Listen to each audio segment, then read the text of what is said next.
was talking to John, and he said the transition here, he's kind of ready for the season start because he made it back in December. What have you seen from him in the past 9 years?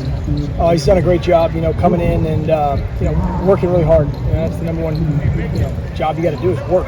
And he has. He put his head down, he went to work.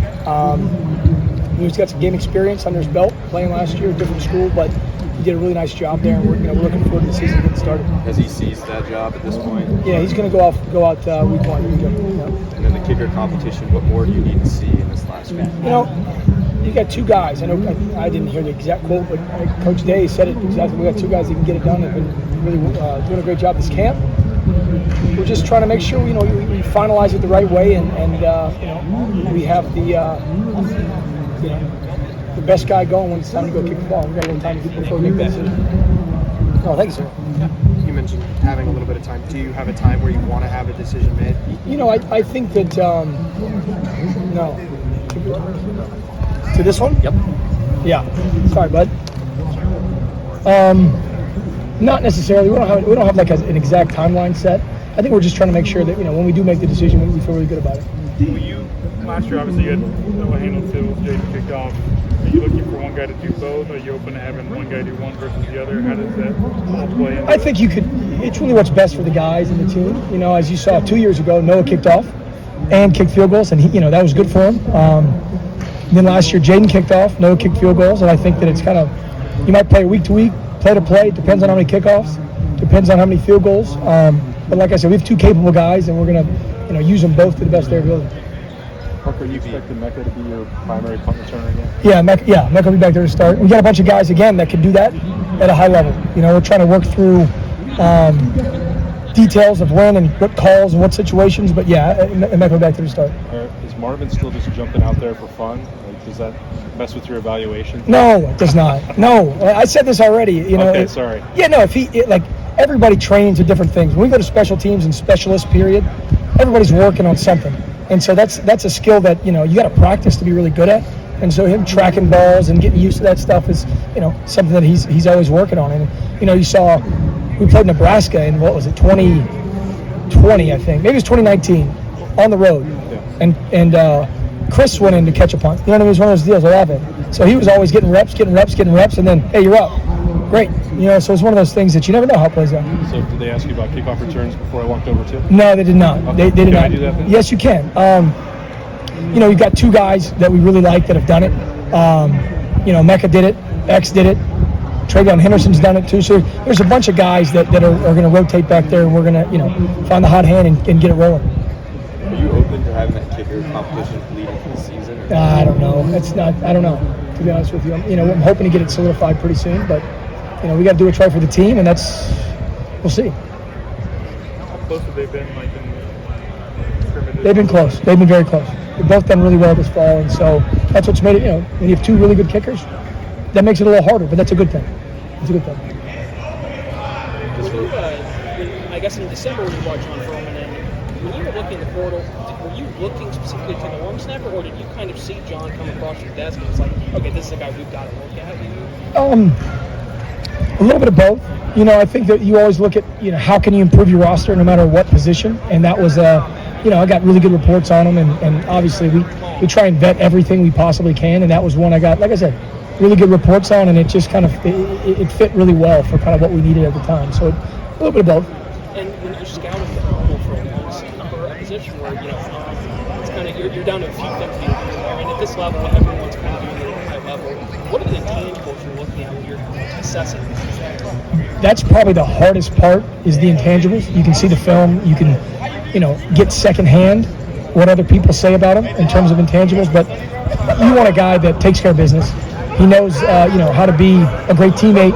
He knows how to be a hard worker, a leader, and then he knows how when it's really time to go to work, you don't have to tell him twice. He knows, he goes, he gets his job done, helps other people get their job done at a high level, and there's not a lot of conversation about that. We have scheme and technique and all those things, but the work and the locked in, the focus, that's what you're looking for, those intangibles. With the sort of harp on the kickers. Yeah, no, I was prepared. I figured that was what was coming. If when you have 2 close guys, what are some of the factors that are top of your list when you're evaluating? Like, what are the things you care the most about trying to settle on a guy? making kicks. When you have, that's it. That's the number one factor. But there's a lot of things that go into that. Situationally, there's the eye test. Nothing is ever perfectly equal when you're looking at one kick to the next. So you kind of have to evaluate all the circumstances that are around that kick. But really, you want a guy you know what you're going to get. That's what you're looking for in everything. Coach says do this, and you get it. You can scheme around it. You can plan around it. That's really what you're looking for.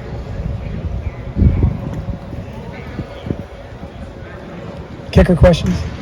Anything else? I get the same every year. Who's going to be the kicker, punt returner, kick returner? That's what I get, which is good. Very, everyone can see them on the field clearly. Yeah, I mean, you're right. And then I always joke in my head, I'm thinking like, well, we'll find out pretty quick, First, when the guy runs out there, it's pretty obvious. But no, I get it. There's a lot of hype and a lot of different. We have a lot of really good players, and that's one of the harder things is finding that balance and that rhythm for when you need the right players to be in the right spots at the right time. And that's always kind of the challenge of a special teams guy each year when you have multiple really good players at different positions. How do you use everybody's abilities the best for the team? That's why, we try and have a lot of guys trained to do a lot of different things. And then when the moment comes, you got a guy ready based on all the other factors. So, what about those gunner spots? It's typically been a place where you guys have used younger, talented guys that have been able to show their athleticism and get down the field. Sure. Has there been anyone that's stood out at those spots? Well, I mean, luckily, two of our guys that played a lot for us, really three, that played a lot for us at gunner, Proctor, Julian, JB, they're back. We'll use some defensive players doing, as I said, Proctor. But yeah, we have some young, talented receivers, and you'd like to find a way for them to go make a play, get a little confidence. That's something that we've had a lot of guys do around here. But it doesn't have to be the young guys. If you remember Chris's senior year, Olave, he was, Terry McLaurin, they were gunners. Devin Smith was a gunner, those type of guys. And so it's really a job that when a guy owns it, does it, you like to, once again, based on scenario and how many punts and what situation, maybe he ran a go ball on third down and maybe it's not his time right now. But it's hard to get those guys off the field because they take pride in that. And so, we'll have some young guys, some defensive backs that we're going to use to go, maybe not even young guys, that are going to, some corners that can really run. We'll use those guys to have a fresh body out there all the time. But that's kind of how we've done it. It's a position that, Coach Day talks about, young guys coming in and cutting their teeth there. How do you build consistency on special teams, especially at kind of like those positions like that, except where you're bringing in a lot of young guys from year to year and having to kind of show them the ropes there? Yeah, I mean, you have to be okay to work through some issues. That's kind of the way you got to know who you're playing, what the situation is, who you can really count on, and what positions you need them to go have no mistakes. And then there's some that, hey, we're going to work through some stuff here, and I know that guy's going to be better for it on the back end, and it's going to make our team better. And so that's kind of the year in and year out, you've got to find where you can put a guy that he's allowed to fail and grow from it. And who do you have there? Those are typically the guys that are going to grow from it, and you need to grow. Young players that maybe aren't playing a ton. And how do you get better? You go play. So that's part of it, is where you can find those roles. And then you have vets that were once in that spot around them to make them right if things don't go perfect. And then you teach them and you watch the film and you grow and you hope after they've done it a few weeks, then they're ready to take that role over for the next 2 to 3 years. That's kind of how it goes. It's a good question, though. Really good. What else?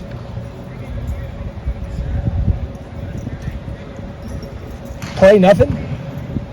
I'm still trying to shoot the franchise over there. Oh, so he's over here. He's looking past me. No, I heard everything. You should see if we put him up for punts. I'll ask you another one about Yeah. Wilson first. Yeah. So you have a guy that's been in the program for so long, like Brad Robinson, who has held the position down. I mean, is there any effects you're feeling having to go to a new long snapper? It's like, stuff you hadn't thought about in a long time. It's like, oh, we didn't know that, Brad, or it's like, that Brad had done it for so well, but it's like you bring in a new guy, it's like, I took this for granted maybe when Brad's been doing it for so long. There's a lot of things that you do, and a lot. a large number of them aren't even on the field. Like how do we travel? What do we do on Fridays, on Saturdays, on Sundays? What's our routine? All those? Where do we sit? What little specialists? Don't get me. They have a lot of little, nuanced traditions that they do. And a guy like Brad, and before him Liam, and those guys, they I think they started back with when I was first year with Bryce and George McCreadis, but they just kind of happen. And now you're right. There's some of those where I'm looking around like nobody knows all those details exactly. And so we do. I mean, when you want to only focus on football, all the other things need to kind of get out of the way. And there's a lot. That's where we're going to do trial runs and mock games and scenarios to try and get through those before actually game day. And that you're right. Brad had a lot of that stuff just taken care of, and he'd teach the young freshmen all the specialists. And now we don't quite have that, but we've got some other guys that have done it, so we just work through it. And how quickly do you feel John is going to pick up those injuries? Well, the on the field stuff very, very quickly. It's all the specialist being specialist type of things that I don't know if he's we haven't done a game, he hasn't played a game yet, and so we were talking the other day. We had to walk through what do you do on pregame warm up? When do you go out? Well, who goes out? What's the protocol there? Because he has a certain routine he's done at another place, and now we have to make sure that he's comfortable with what we're going to do here. And so that's a little thing that you take for granted, and it's like, hey, it's game day. So that's another one of those things that we have to work through. So you found a punter. Mirko's the punter. Yes. And the kicker has that been decided? Has not. Is it as tight as the quarterback? I can't speak to that, but it's we're not ready to make a decision yet. Two guys that we feel really good about, okay. And so yeah. How do you can you get them in pressure situations in practice? We do. It's not the same, obviously, as in a game, but we do. And we've got a couple guys that were here last season. Yep. We had some banked reps from practice and from some of those modified simulated game situations that we've created. And I think just more data points is always better if we can have them and get a great look at how the guys are really performing and as many kicks as you can get is always a better number. So we'll keep working through that. Parker, Xavier spent a lot of time on special teams. Just what are the things that Xavier has done that made him the right guy for Blanco and captain this year? I better guy couldn't have got it. Since I've come back here, he's been one of those guys that, I think Coach Day kind of read the stats out to the team. He's played on all 4 special teams units, all 4 years that he's played. He didn't start him on all of them all the time, but you go back a few years ago, and he was a guy that he might not even have started on a unit, but he played on every unit because he could play each position. Hey, you're in at that spot, and then you're in at that spot. And he just learned the whole system, and he plays so hard and so aware. And I'll use, there's 2 clips back to back that I use for the rest of my career where, he's in the Notre Dame game, and he catches a touchdown pass on a 3rd down play down in the north end zone, and he scores. I think we were losing at the time, and now we're winning. And I'm not going to say it was the biggest moment football of his life, but it doesn't get much bigger than that, and he was running down on kickoff all game. And what happens is, the whole place is going nuts. He's excited. And I go run to him and I say, X, if you need a sub, I got you on this one. He looks at me dead in the eye and says, no chance, coach. I got this. He runs down and makes a tackle on the 15-yard line, gets off a block and does it. And it just, some guys look for ways to, do the other, not X. And then, he returns kicks. He was so good at off returner for so long that we said, hey man, he runs the show back there. And then we put, I can't speak more highly of a guy that's just put in the work and everything that he's done and how he's just, developed him. He's earned everything he's got. What is it that makes him such a good special teams player? He's extremely intelligent. He's aware of all the, to play football is great. And then to run down 40 yards every time and then play a football play, that's different. Fast, great hands, great skill set. I mean, there's a lot of things that he does that you can't coach. You coach off, hey man, great job. Why'd you do that? Okay, let's tell other people that in the future, because he's got a knack for space, for physicality, for finesse.